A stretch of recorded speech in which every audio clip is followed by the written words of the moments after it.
very good to know you're still there. The program, of course, is Flipside, and we're just getting started. So if you just joined us, you're in luck. Just stick around and you enjoy it. But if you know you will not be watching it to the end of the show, be careful.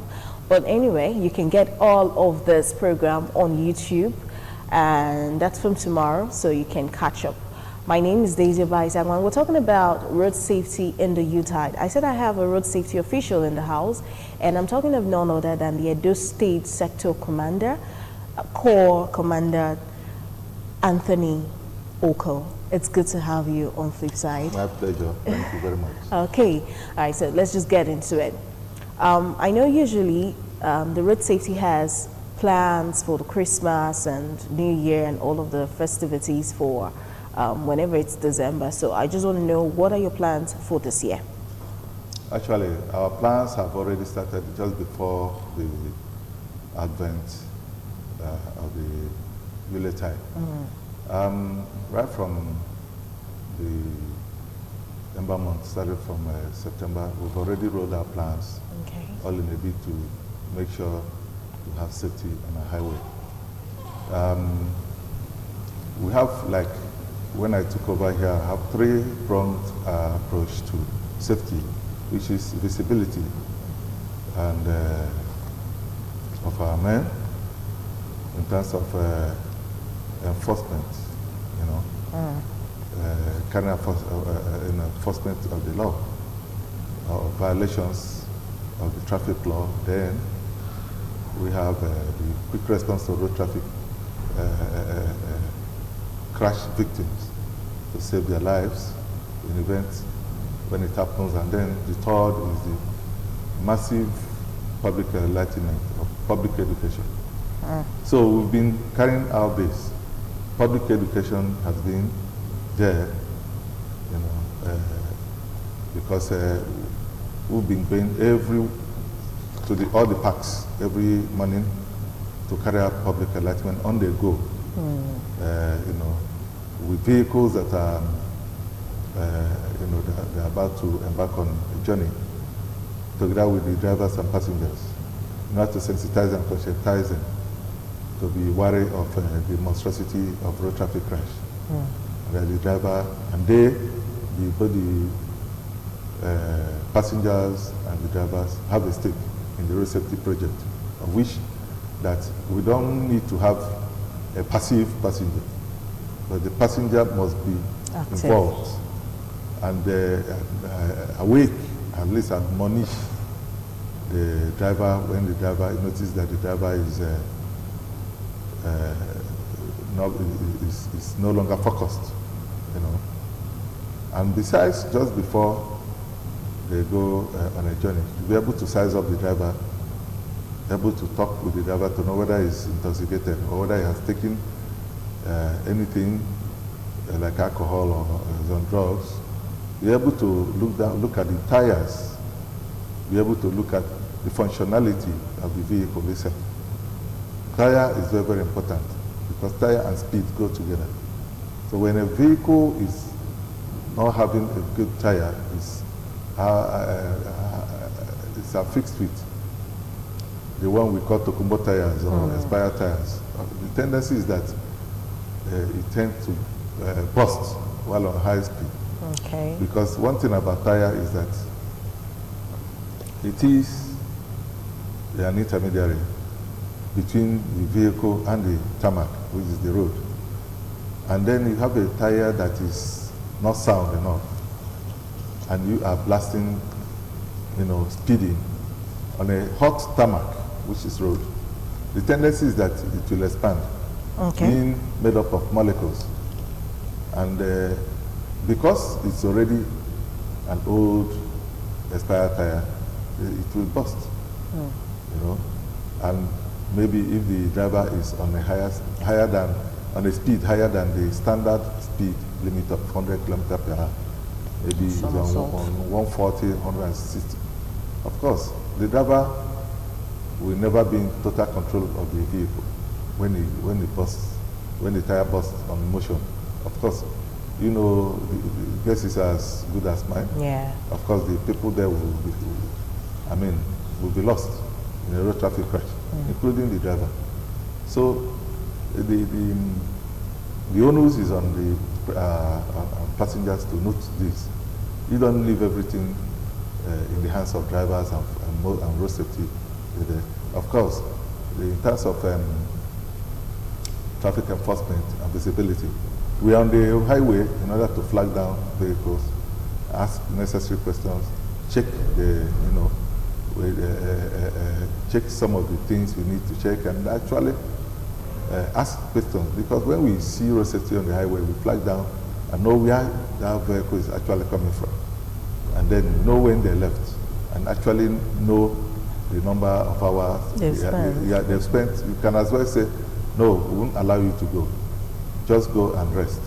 After 4 hours of a journey, the driver and the vehicle and passenger are supposed to park and rest for 15 minutes before continuing with the journey.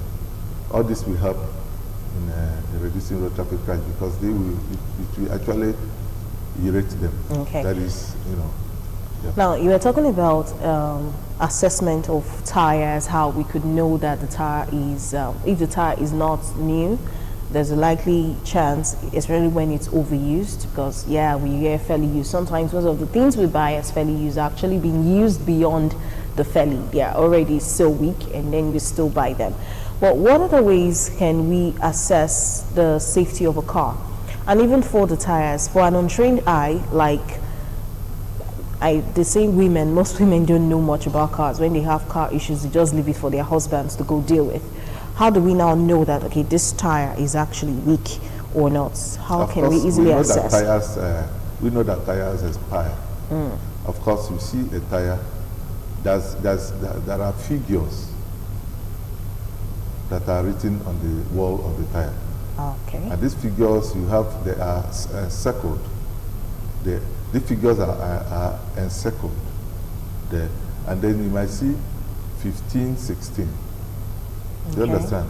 So you find out that the 15, if you want to know whether the tire has expired, or when the tire was manufactured, that the tire was,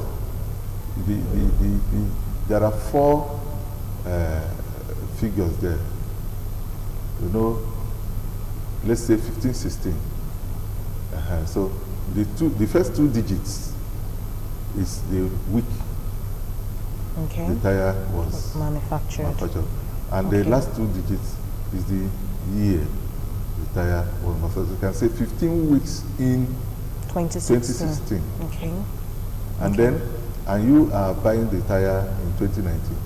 In 2018, we are in 2018. Now, you start counting from 2016 to 2018. It's How many almost years? 2 years. You know that the tire is still okay. Even when the tire is yet to be used, it's still on the shelf. It does expire. Okay. So that is how you know. A tire has a lifespan of between 3 to 4 years. Oh. Yeah. Okay.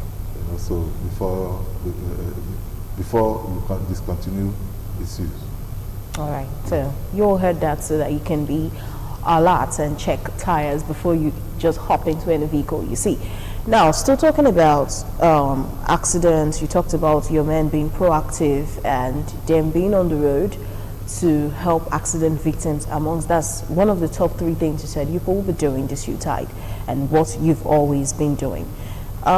We've seen in recent times where accident victims, injured people, are put in a truck belonging to the road safety instead of an ambulance. I want to know why that is. Is it that your ambulances are not enough, or I don't know, why do we still find road safety using trucks? It's not that we use trucks, we still have our ambulances. Okay. Our ambulances are stationed at strategic places. Okay. And then we make use of the ambulance. And then the trucks, equally.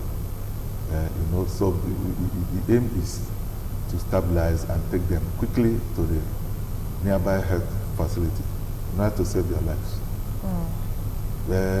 But there are better, we equally handle them very well. But in most cases, we use our ambulances and not the truck. The But whereby maybe we have more casualties. Okay, then the ambulance can carry. Yes, okay. that is why we now bring in our truck. But they are handled based on best work practice. Okay, You understand? So the main thing is to save life. All right. And then we handle them because we are professionally trained to handle such incidents. Okay. Now, we also have a lot of traveling which will be taking place in the Yuletide. People are going home and people are returning from different states where they work. And so I know traffic road users or people who transport lines are going to be making a lot of money now. But I want to know, while they're going to be in a rush to quickly get to their destinations and return back to their parks and make much more money, and I know that road safety has tried to curb that with the speed limiting devices that are now being installed on the cars. And from the last interview we had with the road safety, we heard that a lot of the transport services and lines have already bought into the idea of installing them. But what about the intercity buses, normally buses? Yeah. Speed limit device is mostly at the first instance being implemented on commercial motor vehicles, especially those that are on long distance. You see, that notwithstanding the fact that on urban commercial vehicle or commercial vehicles that are flying within the urban city, that we are not. We are talking with the association because we reach them faster with the association. Most of them are members of National Road Transport Workers, and most of them are equally members of the routine Road Transport Employees Association of Nigeria. So we are talking with them, and then they are gradually doing that. Okay. We are enforcing the law, and they are gradually doing that. What we ask them is the situation whereby they are an association. They work with the vendors who will grant them credit facility, and they have the needed collateral, which is that association they have, and then they pay gradually. And most of them, have actually decided to, go that way. They have been, but all these. All these commercial transport owners, that is the private proprietors who run their own private commercial vehicles, almost have fixed them because they carry large number of people from point A to point B. Because a lot of people are falling, a lot of people are making use of commercial motor vehicle to travel instead of with their vehicles. Yes. Taking into consideration that the roads are actually not in good order. So because of that, we are seriously enforcing that. You know why speed limit, the work of the speed limit device. The speed limit device guides the driver and prevents them from overspeeding, which means that it cannot go beyond the speed limit, depending on the particular vehicle, whether it's a haulage vehicle, tanker or driver, tanker or trailer or bus. So you have their various speed limit device. For a bus, it's 90 kilometers per hour. For a car, it's 100 kilometers per hour. So all these things are all aimed at bringing to the very non-level road traffic crash on the highway, and so that fatality will be reduced and serious injury will be curtailed. Okay. Now, so talking about offenders on the road, we know human beings are very difficult to manage. So we have a lot of people still breaking the rules, and hence the mobile courts. But rumor has it that the fines that are being placed are quite small, and the Federal Road Safety Corps is planning to increase it from about 5 to 10,000 naira that are being fined depending on the offense that's being committed to about 50,000 naira, because once the money is more, drivers will tend to obey the rules more. How true is this story of increments and fines? All these things are within the purview of rumor. I'm not aware of that until it becomes law, or it has a force of law. I don't want to comment on this. Okay. You know, but the only thing I will want the generality of Nigerians, in most cases, most of them motorists, is that you should try as much as possible and obey the traffic law. Obey the traffic law, because once you obey the traffic law, your papers are right, your vehicle are in good order, you are driver, you have in possession of driver license, and then when you are driving, you obey all the laws of the road. I don't think you have anything to fear, whether you fine or not, because it's not, road safety cannot fine you at all costs. It is only when you disobey traffic law or go against traffic law, then the law will, have its course, But so far, you have everything, going for you. Everything is in good order. You go on, you won't have any issues. Okay. All right. Thank you. The program, of course, is Flipside, and I have with me in the house the Edo State Sector Commander. I'm talking about Corps Commandant Anthony Oko is in the house with me, and together we're talking about road safety in the Yuletide. But Flipside will continue shortly. Just stay with us, don't go away, we're not done. Okay, the program, of course, is Flipside, that special program designed to talk about social issues and how to work on them and get victory over all of them. Today we're talking about safety, road safety in the Yuletide, and I have Edo State Sector Commandant. I'm talking about Corps Commandant Anthony Oko in the house. I don't know why Era has been on my mind since morning. Okay, so we talked a little bit about some of the road issues, but I know that the FRSC has a campaign that they are flagging off tomorrow. Can you tell us a little bit about what it is? Yeah, the campaign coming up tomorrow, 29th November 2018, is a combination of all the campaigns we've been carrying out. Nearly, we started the Ember month, from September. So that will be the mega rally. And there, the aim is to raise the consciousness of all motorists, and then pedestrians, everyone, about the monstrosity of road traffic crash.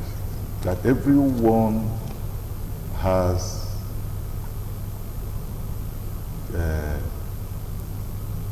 role to play to make sure that road traffic crash is brought to the barest minimum level. It is not only for the Federal Road Safety Corps, but it's for everyone, both the motorists and both the the pedestrians, the passengers, everyone is involved. So that's why we normally say that road safety is a shared responsibility. So once the consciousness is there and everyone's hands are on deck, definitely we reduce the very minimum level. So we are using the mega rally to create the awareness, of which we are inviting almost everyone, including the government, stakeholders, partners, and individuals, to come there and for us in one accord and denounce road traffic crash, and then agree, all of us, to fight it, because all these things are human factor. They revolve around human factor. Road traffic crash, and it's a attendant problem of fatality and serious injury.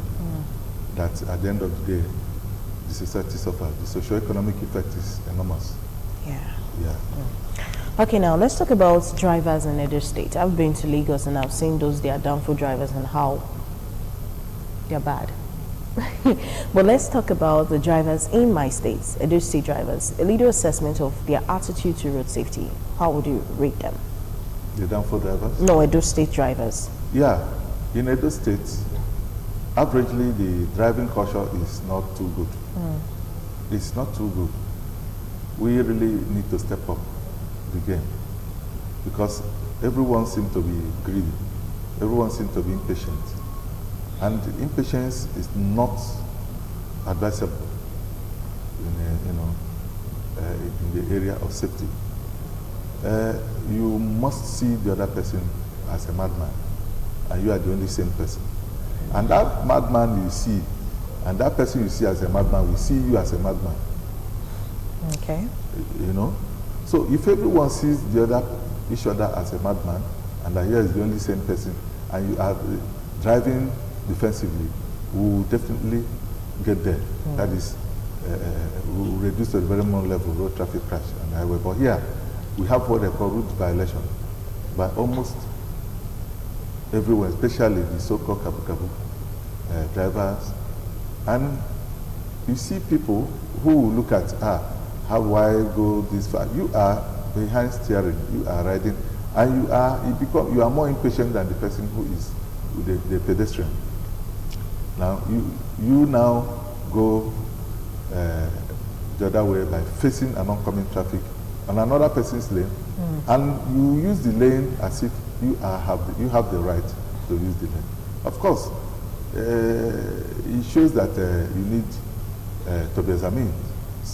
You know, psychiatric test is the next thing we are going to implement in this state because you have been able to work out modalities for be on the lookout for this kind of, particular people. The aim is not even your fines. The main thing is this: we will apprehend you, impound your vehicles, and then you go for psychiatric evaluation. Yeah, for emotional stability test. Yeah, that is what we are going to do. And after that, we will now send the paper appropriately somewhere. Of course, at the end of the day, everyone has his own respect. Everyone has his own. Of course, in most cases, such people will not want us to release such papers. You know, even if at the end of the day the person comes clean, they say, "Oh, you were caught by road safety and you were directed to go and see the shrink." You know, a psychiatrist.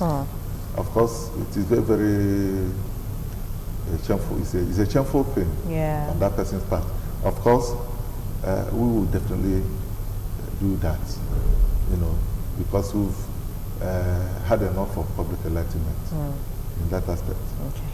We believe that anyone who is carrying out a road traffic violation, route violation, the person is not mentally sound, is not mentally stable, and we will assist the person to visit the psychiatrist. Okay, that's interesting.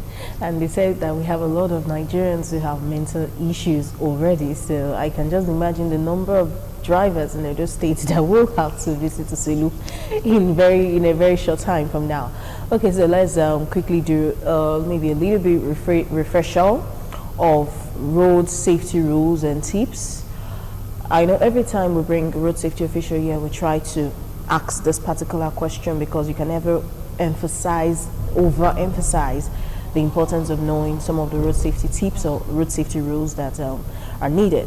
So would you just give us a little refresher course on some of the road safety tips we should know as individuals or as drivers, and road safety tips? Thank you very much. You see, before you go behind steering, you must be professionally trained. You must have a driver license before you drive a motor car or a vehicle from point A to point B. You already have a driver license, but your driver license must be valid one. You know, you're not supposed to be expired. And at the same time, you should equally attune yourself to innovation in driving, because we have road signs that are coming up. Those who were trained as or who train as professional drivers, maybe 40 years, if they come here to Benin, or maybe let's say if they go to Lagos or to Abuja, most of them will make a lot of mistakes because we have had a lot of new innovations in traffic sign. We have, this thing. During that time, I believe there were nothing like light sign. That is, traffic lights. Traffic lights. They were not there, and there was nothing like interchange. Interchange is the one everyone call a flyover. Okay. And there are different kinds of interchange. And if you get to Abuja, you definitely fall off from the from the interchange. Trying to see, obey traffic laws. So if you are a driver, you don't say that it's a one-off thing. You keep updating yourself. Yeah, if you are just a fresh, you are seeking for fresh driver license, you go through the driving school. The driving schools are all over the place, all approved. There are approved driving schools, certified driving schools by federal certificate, and their teachings or their lectures are moderated by the FRSC. And then you go through that. We call what they call training, testing, and certification. So, I said, you need to be trained, you need to be certified, you need to be tested. So we do that together with the proprietors and together with the VIO. And at the end of the day, exam is set, and then you pass, and then you are now due for you to go and obtain your driver license accordingly. With that, you are a professional driver. You see, driving is not a question of moving from point A to point B. There are a lot of things you would learn practically and theoretically in a driving school. And then, I will say within this period that if you are a professional driver, you need not drive or make a night journey. Night journeys are bad. And then if you are a passenger, never go on a night journey. Wait for the following day. Do not pressure the driver to move on, that you want to travel, you want to go to Abuja. Like last week, someone was apprehended by people, and because of driver license. And then we kept him until, but he said he's going to Maiduguri. And as at 7 p.m., he was still saying he wants to go to Maiduguri. And I told them that they should not allow him to go because he's just going to kill himself. Night journey is not the best at all. Then, fatigue driving. After 4 hours of driving, you should rest for 15 minutes. Speed limit device should be affixed to the vehicle. And you must not overspeed. 100 km per hour is ideal standard speed limit. Because brake might fail you. Yes. All these things have mechanical contractions. You might say, yes, is it not this brake if my car is good or that? But it can fail you in the next few minutes. So that is why it is not advisable for one to be on a high speed, because by the time you match the brake, the likelihood that the brake may fail you, and the time you are supposed to match the brake is not catching, and road traffic crash will occur. Maybe you want to avoid a pothole, you want to avoid someone or a shark. Maybe you are in a U-top area. You are trying to match the brake so that you will avoid knocking down someone or knocking down the goat that is passing or any other thing that is on the road, and it fails. Of course, you won't be able to control the vehicle again. So apart from that, we have other issues. The passengers should make sure that their names are in the manifest. In case if there's any crash, we will be able to know those who boarded the vehicle, able to reach their loved ones. There are a lot of things they should be able to put on their seatbelts. They should be on seatbelts in order to reduce the severity of injuries as a result of head-on collision. Then a whole lot of this is involved there. Make sure that our wipers are working, that the vehicle is mechanically efficient. And then avoid use of drugs and alcohol.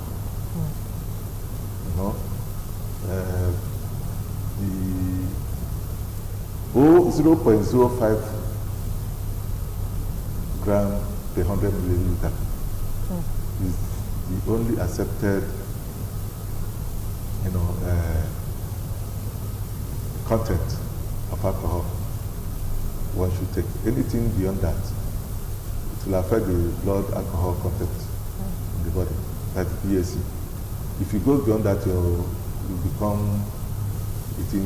impair your judgment as a driver, even if it is drug, both drug and alcohol.